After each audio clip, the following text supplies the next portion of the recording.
In camp, Ryan Tannehill goes down. Dolphins have to go to Jay Cutler. I guess he's plan B. It almost seemed like he was more plan C or D at that point because that didn't work very well. He's on a reality show now with his wife. That tells you where he's going. This is a team that went 6-10 last year.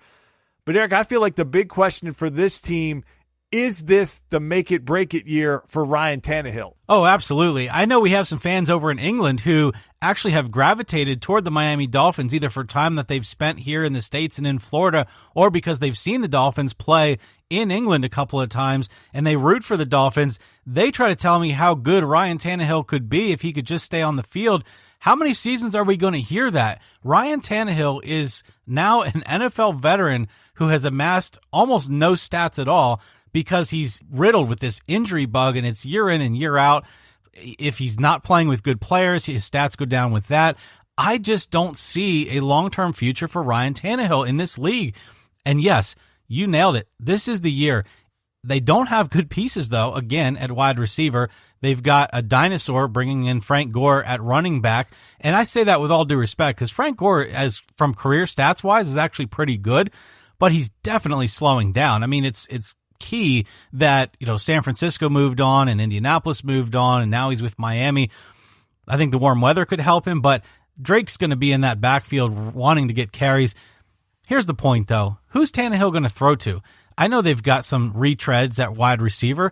There's some things going on there that might help Tannehill, but Justin, it's just not exciting to me. I don't believe in this guy, and for that reason, I don't really feel like the Dolphins are a threat to anybody in the AFC, including the Bills. The Dolphins are trying to revamp their culture, trade away Jarvis Landry. You saw him get into kerfuffles last year late in the season, I think against Buffalo. He's already got it going on in camp this year for the Browns, bouncing the ball off some guy's head in camp just this week. They got rid of Ndamukong Suh. They're trying to change the culture of that Dolphins team. But the reason I think that Tannehill's on the hot seat is because it's not going to be long before Adam Gase's seat gets very hot. And Tannehill's going to be the guy that's expendable because at some point Adam Gase is going to be able to say, look, I didn't draft this guy. He's not worked out. He's been injury prone when he's on the field. He's just not the guy. He's never progressed as the guy. So I think this is the year Tannehill has to do something. He has to have this team in contention for a playoff spot. I don't necessarily think he has to get them there, but he has to have games where he actually wins football games and isn't losing it at the end, and it doesn't look like just a disaster in the fourth quarter like it seemed like it was back when he actually played in 2016, where there were games you watched them in the fourth quarter, and it just looked like chaos as an offensive unit. They've got to get away from that. It looks like he's trying to take a bigger leadership role this year in camp. That's sort of the stories that have come out. So I think he feels the pressure on him that he had better perform, or Miami had already started exploring quarterback options in this past draft. If he doesn't perform, Eric, I think he's out. I think they will get rid of him. His contract is team-friendly enough that they don't have to have him on the roster. They're not at a big dead money type of situation. So, yeah, Ryan Tannehill better perform this year, or he's going to be on the market next year looking for a team. Again, we talked about it in the top, talking about Miami. Vegas has them over under 6.5. Where do you see them this year, Eric? I've got to take the under. I think maybe a little bit higher than the Bills because they play those Bills a couple of times at the end of the season. And I think they have a really good shot at winning those games, but they have the same problem that we talked about with the Bills in terms of needing to face Chicago and Detroit and Green Bay. So they're also at Minnesota near the end of the year. They've got Jacksonville. There's just not a lot of wins up and down this schedule. So if you give them a 50-50 coin flip against the Jets and the Bills, maybe they get lucky against Cincinnati there in week 5. But I think 5 wins is what I'd feel comfortable betting on, and so I got to take the under. I think 5 or 6 is their ceiling, and I think next year in the draft, they'll be exploring the replacement for Tannehill. And they may keep him on the roster because he may be able to say, look, there's not a great roster around me, and maybe he plays well, but as a team, they don't play well.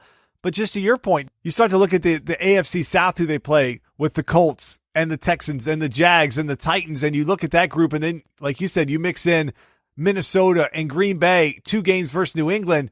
You're like, well, what are they going to go in that stretch? Best case, maybe 2-6. And then you look at their other games. What are you looking at that point? Can they even go 4-4? I just don't see where they're going to be able to find a way to get over 6 wins. Well, and we talked all last year, remember, Justin, about the fact that South Division they're all getting better. The Titans with Mariota and Jacksonville is by far better. Indianapolis is going to have Andrew Luck, looks like, this year. I mean, so there's things going on there that I just don't feel like any of these AFC East lower teams really have a lot of wins coming out of there. And then, like you said, you throw in a Green Bay, a Minnesota, there just isn't a lot of promise there. No, I agree 100%. So let's talk about the top of this division. No surprise, it's the New England Patriots. They went 13-3 last year. Eric, another tumultuous offseason filled with rumor, filled with speculation. Is there a rift between Belichick and Brady? Is there a power struggle going on there? What's Kraft's role? What's Brady's trainer's role? All this stuff, it happened towards the end of last year. All the Patriots did was get to the Super Bowl and nearly win that game. So here we come again. I think for me, when I look at this, the biggest question I have comes off with the Malcolm Butler situation from the Super Bowl, something Belichick still doesn't want to talk about.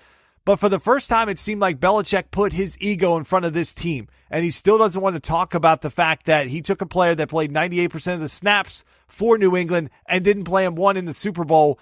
And their defense got lit up by the backup quarterback for the Eagles. So this team, you know that there's going to be drama and turmoil throughout the season. It just happens with this New England team. If they hit a lull, you know it's coming from the reporters, and that'll be all the talk. But can this New England team overcome all of that again and find a way back to the Super Bowl, and basically that the road's going to have to go through New England to get there? Or is this the year that things start to crumble for them? I really think it's a year that things start to crumble. I really do. I think you did see enough cracks in the armor last year. I actually feel like it's possible that had they beat the Eagles in the Super Bowl, that maybe Brady and Belichick would have retired last year. Now, they'll never admit that, or they won't say right now, but you kind of feel like they limped in a world of Texas Hold'em poker. You talk about is a guy limping into the pot. I kind of feel like they limped back in this year. They're not really all in. At least that's not what they're showing us. And then you look at that roster. There's, again, other than Tom Brady, there's no huge superstars. You got Rob Gronkowski, and he's a superstar at tight end, but who are the wide receivers? I mean, Edelman's going to be suspended for the first 4 games. You've got other issues there at wide receiver. Running back by committee. It's just this ongoing thing with New England that it feels like now that it is truly a house of cards. We always say it, if a great player goes down, that changes everything. But with New England, they cannot afford to lose Tom Brady. They cannot afford to lose Rob Gronkowski on top of Edelman being out for the first 4 games. They cannot afford anything like that because they have this same problem with their schedule. They're going to open up at Houston, Jacksonville, Detroit. Those are 3 games that I'm not saying they're going to necessarily lose them, but they could lose one of them. Tested. They could lose 2 of them, and they could be highly contested coming into a game with Miami in the week 4 where they're tired and worn out, and you could kind of see some of that infighting and some of that doubt creeping in there. So, Justin, no, for me, the road to the Super Bowl in the AFC does not go through New England this year. Wow, I didn't think you would say that. That's kind of surprising. It feels like New England's one of those teams you kind of keep waiting for, and it's just like they constantly overcome stuff. They lose Gronkowski for a season-ending injury. They lose Edelman with season-ending injuries, and they still seem to find the next guy steps up. Chris Hogan steps up. They had Amendola would step up. They just seem to find ways to make things happen, and it feels like that'll be the pathway for this year with them, where I think it's going to be very similar to last year. I think their defense is going to get lit up early in the season, and that'll be the talk. Has the defense fallen apart? What's going on with them? Same as last year. If you played fantasy or even daily fantasy, you targeted the Patriots because they were giving up yardage in droves to basically nobodies for the first 8 weeks. And then they started to play better and better and better, and they get into those games, and they get in when it's cold and up in Foxborough, and they start that game planning. And now you start to look at the fact that they went out, drafted seemingly for, I don't know the last time that they've drafted a running back in the first round, but they went out and they got Sony Michel. If he can stay healthy, they still have James White. They lost Deion Lewis to the Titans. He left in free agency, but it just seems like they always just find guys to step up. You know they're going to win this division, and they're going to get a home playoff game. It'll just depend on how high they're going to be seated. We'll talk about the team next that could be challenging them in the AFC North. but they've got their own turmoil going on. So I still feel like, Eric, that the AFC is going to go through New England. They just seem to be able to find a way to get there. Vegas has them at 11 wins. Do you like the over or under for the Patriots at 11? I'm going to shock you again, Justin. I'm going with 10. I've looked up and down their schedule. I do believe that they'll hit double digits, and I'm not saying they don't have a chance at 11, but if I had to take the over to 12, I can't do it. I can get to 10 in my head, and I could also get to 7. If they have any type of thing with Tom Brady going down or being slower or just losing momentum throughout the season, I could take that 10 to 7 real easily. You don't believe in Brian Hoyer? Well, I'm giving them credit for wins over Tennessee and a win over Detroit and a win over Indianapolis. If Andrew Luck gets hot, or if Mariota gets hot, or if they get punched in the mouth 2 or 3 times in these games that I'm counting them to win, I could see them going 9-7 very easily. So I'm going with the under at 10. I feel comfortable with that. I don't think they get to the over. You know, looking at the number, I don't think they get to the over either. This would be a bet that I would stay off of because I see them pushing. I see 11-5 for them.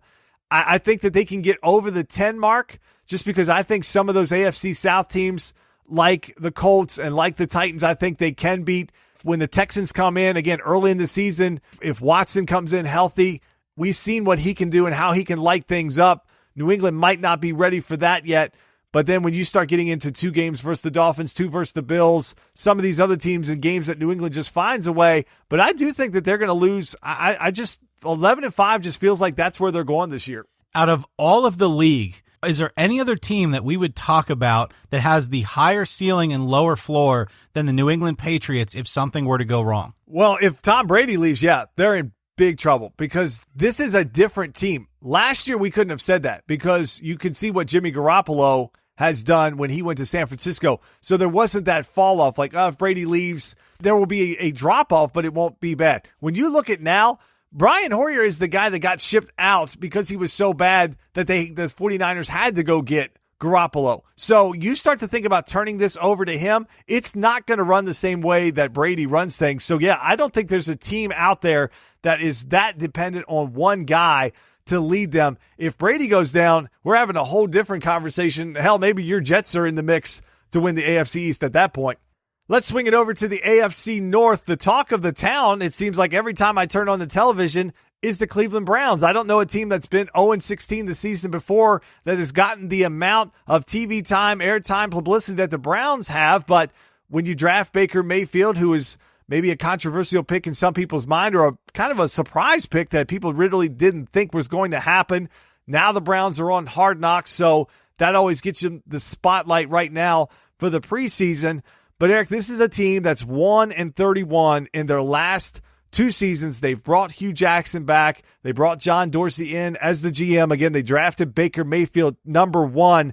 So I got a kind of a 2-part question. Do you like the direction that this franchise is heading?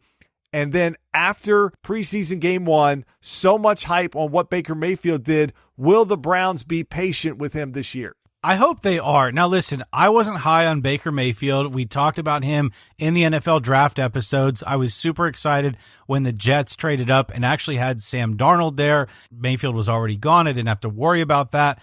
That aside, I think Baker Mayfield can still be a productive quarterback in the NFL based on what he's shown me in camp and the preseason games so far. He may just go out there and change my mind. Now, I still wouldn't want him on the Jets over Sam Darnold, but I'm not wishing ill on the guy. I don't want him to do poorly. I just didn't feel very high on him. Now, the Browns don't want to ruin him. I'm just going to say that right now. They've been through way too many quarterbacks in the last 4 to 5 years. They cannot afford to ruin him. So I don't know how patient they're going to be. They certainly have other options there. They could let him sit for a while.